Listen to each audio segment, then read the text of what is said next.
Long before cities lit the night, before streets drowned the stars, Korea was a land ruled by mountains, forests, and spirits. And in those forests, something watched.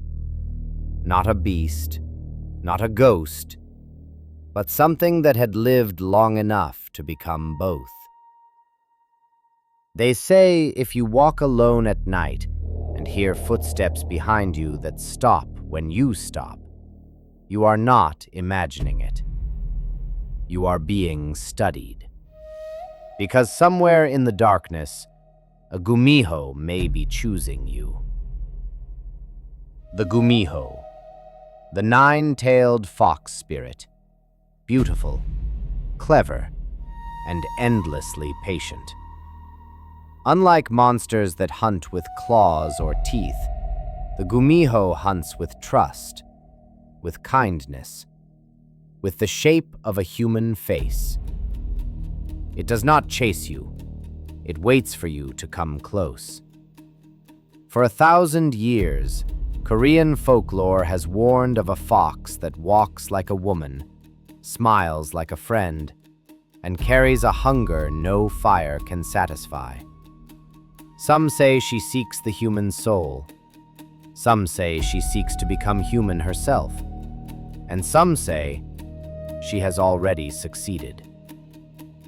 Tonight, you will hear the story of the Gumiho, not as a creature of simple evil, but as a spirit born from longing, patience, and transformation. And when this story ends, you may look differently at the shadows beside you. To understand the Gumiho, you must understand ancient Korea, a land shaped by Confucian order, shamanistic beliefs, and the idea that spirits walk beside humans, unseen. In early Korean folklore, animals were not simply animals. They were vessels of power, messengers between worlds, and sometimes aspiring humans. The fox held a special place among them. It was admired for its intelligence, feared for its deception, and respected for its ability to survive where others could not. Across East Asia, fox spirits appear in many forms. China has the Huli Jing. Japan has the Kitsune. But Korea's Gumiho is different. Where others are playful or divine, the Gumiho is tragic and dangerous. The Gumiho is not born a monster. It is created through time. Legend says a normal fox, after living for 1,000 years, gains the power to transform. With every century, it grows wiser. With every decade, more curious about humanity. Until finally, it desires to become human itself. But transformation has a price. In many versions of the legend, the Gumiho must consume something uniquely human: the liver, the heart, or the soul. Not out of cruelty, but necessity. This makes the Gumiho terrifying, not because it enjoys killing, but because it believes it must. And that belief makes it patient, calculating, and heartbreakingly careful. Ancient Koreans told these stories to warn travelers, to teach caution, and to explain disappearances that had no answers. When someone vanished into the mountains, when a stranger was found lifeless without signs of struggle, the whisper always followed. The Gumiho walked among us. Yet over time, the legend changed. The Gumiho became more than a predator. It became a symbol of longing, of identity, of what happens when something desperately wants to be human, but must destroy humanity to achieve it. And every legend needs a beginning, not with claws, not with blood, but with a single fox standing at the edge of the forest, watching humans, and wondering what it means to be one. Before the Gumiho was feared, before its name was whispered in warning, it was only a fox, small, silent, and hidden among the roots of the mountains. It was born beneath thick trees and cold stone, where mist curled between branches and moonlight barely touched the forest floor. In those early years, it lived as all foxes did. It hunted quietly. It listened carefully. It avoided humans. But this fox was different. It did not only survive, it observed.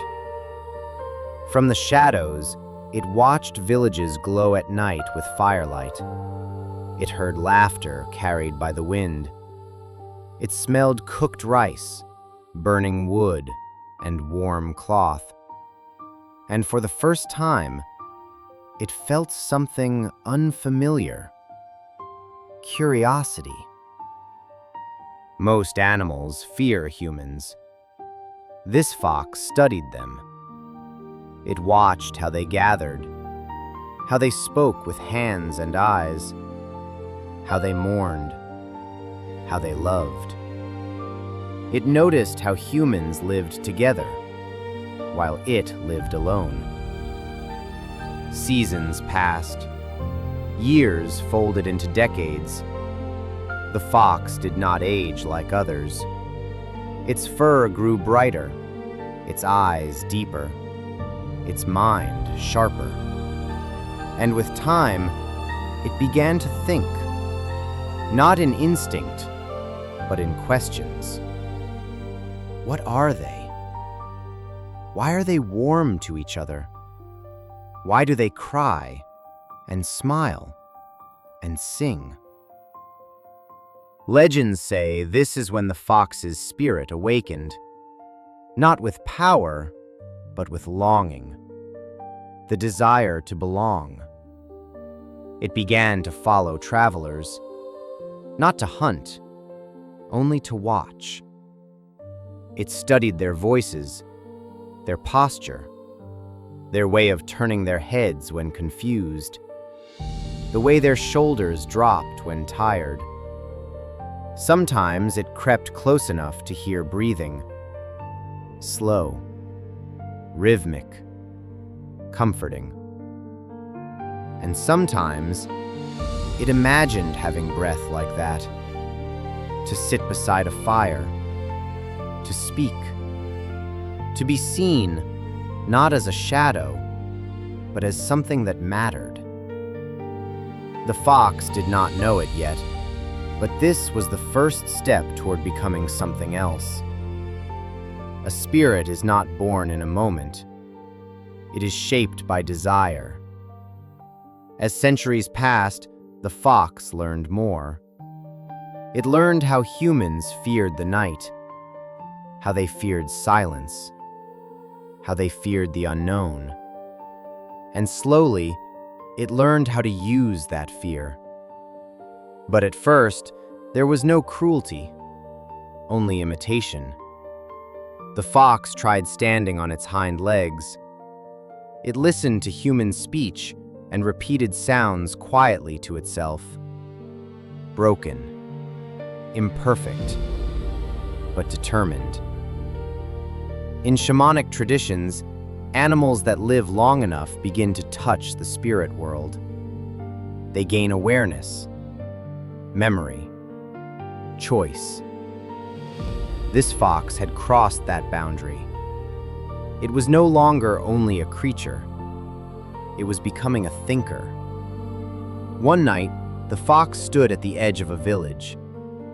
Firelight flickered against wooden walls.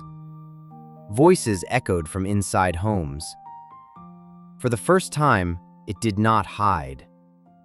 It stepped closer. Not enough to be seen, just enough to feel the warmth.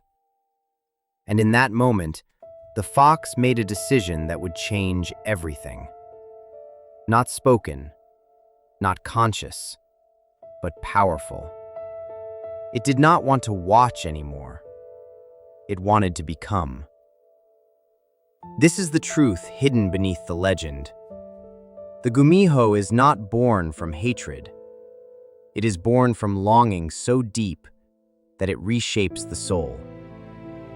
And longing, when left unanswered, can become something dangerous. Because to become human, the fox would need something only humans possess. And that is where the story begins to darken. The fox had learned to think, to observe, to desire. Now, it needed to change. Not through nature, not through time, but through ritual, through sacrifice, and through choices that could never be undone. Transformation does not arrive like lightning. It comes like a slow fever, quiet, persistent, impossible to ignore. For the fox, the desire to become human grew heavier each night. It no longer watched from a distance. It studied humans with intention. How they walked, how they rested their hands, how they lowered their eyes when shy, how their voices softened when afraid. In Korean folklore, a fox becomes a Gumiho only after great age. 1,000 years of survival, 1,000 years of patience, and then a final choice. The fox must abandon instinct and embrace purpose. The first change was subtle. Its shadow began to stretch longer than its body. Its eyes reflected light differently. Its movements became almost human. Sometimes villagers thought they saw a child in the forest, sometimes a woman. But when they looked again, only leaves moved. At night, the fox practiced, standing on 2 legs, holding still, listening to its own breath. In legends, this stage is called the imitation, where the fox rehearses humanity before it can truly wear it. Then came the dreams. Dreams where it walked through villages, where people looked at it without fear, where it had a name. Dreams where it spoke and someone answered.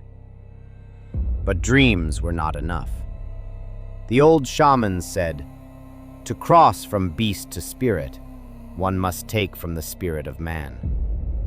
Not in violence, not in rage, but in necessity. This was the law of transformation. Some versions of the legend say the fox needed human essence. Others say it needed a soul. Some say a heart. Some say a liver. But all agree on one thing. It had to come from trust. The fox could not hunt like an animal anymore. It had to be invited close. The first night it tried to appear human, the transformation was imperfect. Its body shifted, but its eyes still glowed faintly. Its shadow bent the wrong way. Its voice came out hollow. Still, it was enough to be mistaken for a traveler. The fox stood on a forest path, moonlight touching its borrowed form, waiting. When footsteps approached, its heart, if it could be called that, felt something like terror. Not fear of being caught, but fear of becoming real. The traveler stopped, spoke, asked for directions, and the fox answered. Not perfectly, but convincingly. This was the first time the fox spoke as something else. After that night, it returned again and again, each transformation lasting longer, each shape more convincing. Its tails, hidden in spirit form, grew stronger. One tail, then 2, then more. Each tail represented power, experience, distance from its original self. By the ninth tale, the fox would no longer be only an animal. It would be a Gumiho. But that final tale required commitment, not curiosity, not observation, choice. The fox now understood something dangerous. To be human, it had to take something human. And with that understanding, innocence faded, not into cruelty, but into resolve. The transformation nights followed a pattern. Night 1, imitation. Night 2, interaction. Night 3, trust. Night 4, attachment. And then, the final step. Never described clearly, never spoken aloud, because even folklore hesitates to say what must be given up to become something else. When the fox returned to the forest after those nights, it was no longer just practicing. It was changing. Its presence bent the air. Animals avoided it. The wind shifted when it passed. The spirit world had begun to recognize it. And somewhere between fox and woman, between longing and action, the Gumiho was born. Not in fire, not in blood, but in silence and decision. This is why the Gumiho is feared, not because it is wild, but because it is deliberate. Because once a creature chooses to become something else, it will protect that choice at any cost. The fox had crossed the boundary. The spirit had taken form. Now came the consequences. Now came the disappearances, the whispers, the fear that spread through villages like fog. Because the Gumiho was no longer learning how to be human. It was using what it had learned. At first, no one noticed. People vanish for many reasons: travel, illness, accidents in the mountains. But then patterns appeared. A hunter who never returned from a familiar trail. A traveler who was last seen speaking to a stranger. A young man who claimed he had met someone kind, someone who smiled too softly. Villagers began to talk in lowered voices, not of danger, but of coincidence. Until coincidence happened too often. One man said he walked beside a woman on the road. She wore simple clothes. Her voice was gentle. Her eyes never blinked. When he asked her name, she paused, as if searching for one. And when he looked again, she was gone. No footsteps, no sound, only silence. Another traveler said he felt watched at night, not threatened, not chased, but examined, like something was measuring him. The Gumiho did not attack like a beast. It approached like a human. It offered conversation. It offered help. It asked questions. Where are you going? Are you alone? Do you fear the dark? These were not threats. They were tests. Those who felt uneasy sometimes left quickly. They survived. Those who stayed were never seen again, not found, not explained, only missing. In folklore, the Gumiho's presence bends reality slightly. Time feels slower, sounds feel distant, thoughts feel heavy. Those who encountered it described a strange calm, as if danger had been politely asked to wait. The fox spirit learned quickly. It learned which words made humans trust, which expressions made them relax, which pauses made them lean closer. It did not rush. It refined. Each meeting was practice. Each disappearance, a step forward. But not everyone vanished quietly. Some returned changed. A traveler once arrived in a village trembling. He said he had walked beside a woman who never cast a shadow. When he touched her arm, it felt cold, like stone left in the rain. He ran, and behind him he heard no footsteps, only laughter. Not loud, not cruel, curious. Soon, stories spread beyond one village. In one town, a bride vanished before her wedding. In another, a monk disappeared near the forest. In another, livestock refused to approach a certain clearing. Animals knew what humans did not. Fear grew slowly. Not panic, suspicion. People stopped traveling alone. Doors closed earlier, lanterns burned longer. And one word began to surface again: Gumiho. Some said it wore the face of a beautiful woman. Others said it appeared as a lost child. Some claimed it took the shape of whoever you trusted most. That was the most terrifying version. Because it meant the Gumiho did not just change its form, it studied you until it became what you wanted to see. Conflicts began when people tried to resist. One group followed a rumored trail into the forest.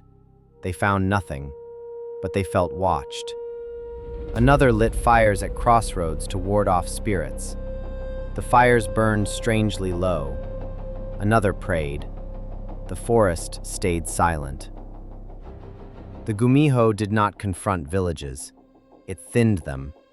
One traveler, one hunter, one lonely soul at a time. Slow enough to avoid panic, fast enough to build legend. This is how myths grow, not from chaos, but from repetition. When enough people disappear, fear becomes memory. Memory becomes warning.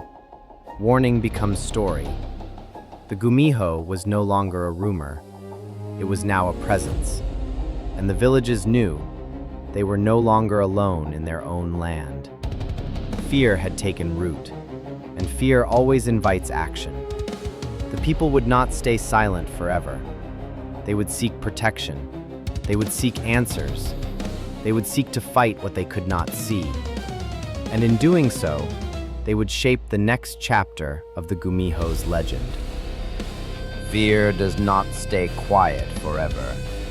It gathers, it sharpens, and eventually, it demands action. The villages began to change. People walked in groups. Lanterns were kept burning through the night. Doors were marked with charms and red strings. Children were warned never to follow strangers, no matter how kind they seemed. The elders spoke of old protections: salt at the doorstep, iron hidden in clothing, prayer papers written with trembling hands. And always, one instruction was repeated: do not trust what appears alone. Shamans were called. They burned herbs whose smoke was said to reveal spirits. They chanted into the forest. They listened for echoes that did not belong to the wind. Some claimed they felt a presence watching from just beyond sight. Not hostile, not retreating, waiting. In some versions of the legend, the Gumiho did not flee from protection. It adapted. When charms were worn, it avoided those who carried them. When people traveled in groups, it waited for the one who fell behind. It was not angered by resistance. It was educated by it. This made the Gumiho more than a predator. It made it a strategist. And that frightened people more than anything else. Soon, neighboring villages shared their stories. Different faces, different voices, same pattern. A stranger, a conversation, a disappearance. And always the same whisper: the nine-tailed fox walks again. As the story traveled, it changed.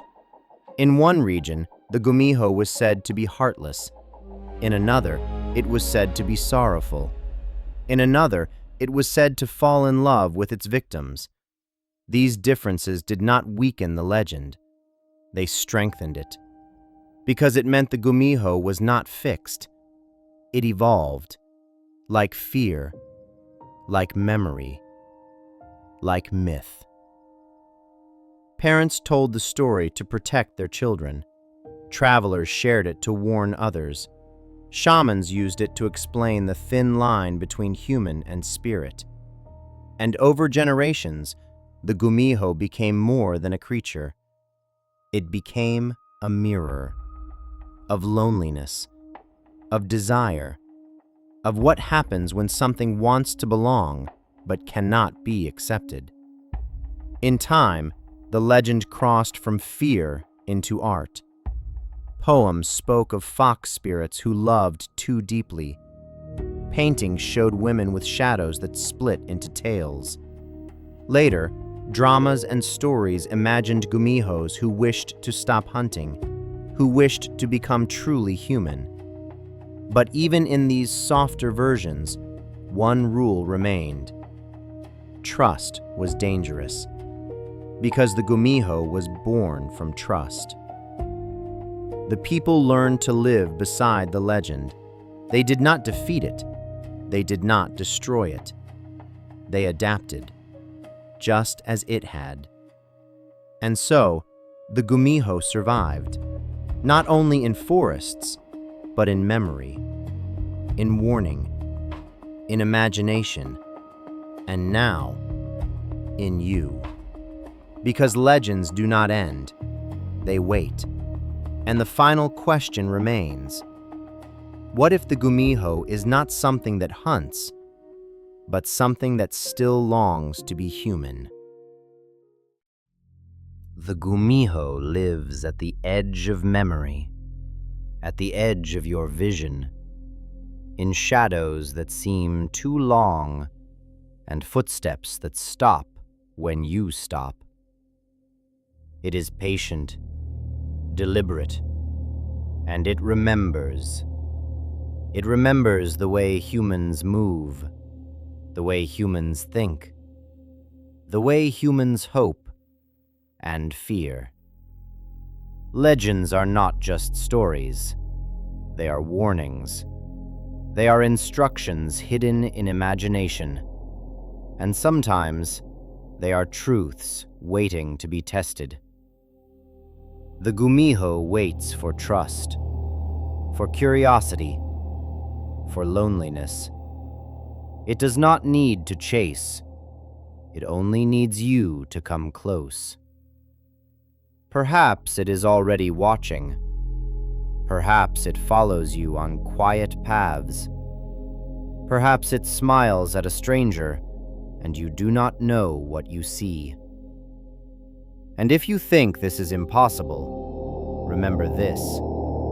Every shadow in a forested mountain, every rustle in the leaves, every soft step behind you was once the beginning of a story. And every story has the power to become real. So when night falls and the world grows still, listen carefully, because the fox spirit waits patiently, and it is clever enough to know the human heart better than humans themselves. Do you trust what you see?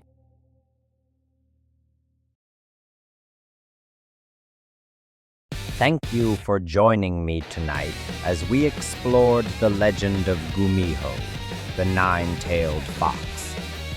If you enjoyed this journey into folklore and the shadows of the night, make sure to subscribe to Folklore After Midnight.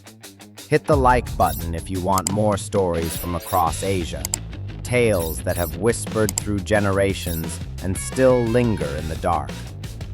Share this video with friends who love myths, legends, and the mysteries of the night. Comment below, which legend should we uncover next? Your suggestions might guide the next story we tell, under the cover of night. Remember, this channel is dedicated to preserving and sharing folklore from across Asia. We are storytellers, not historians, so enjoy the mysteries responsibly.